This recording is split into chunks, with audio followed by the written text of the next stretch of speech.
ஹெல்த்தியாக ஒரு முருங்கைக்கீரை ரசம் பண்ணலாங்களா. அதுக்கு கொஞ்சமாக தண்ணி வச்சு ஒரு கொதி வந்ததும் ஒரு கைப்பிடி அளவு முருங்கைக்கீரையை சேர்த்துட்டு அதோட ஒரு தக்காளி 2 பல் பூண்டு கொஞ்சமாக வெல்லமும் சேர்த்து வேக விட்டுடலாங்க.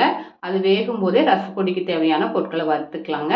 ஒரு 3/4 ஸ்பூன் அளவுக்கு மல்லி, 1/2 ஸ்பூன் ஜீரகம், 1/2 ஸ்பூன் குறுமிளகு, ஒரு காஞ்ச மிளகாயை நல்லா வறுத்துட்டு ஆற வச்சுட்டு இதை இடிச்சுக்கலாங்க. இதோட ஒரு 3 பல் பூண்டும் சேர்த்து இடித்து எடுத்து வச்சுக்கலாங்க. இப்போ நமக்கு ரசப்பொடி ரெடி ஆயிடுச்சு.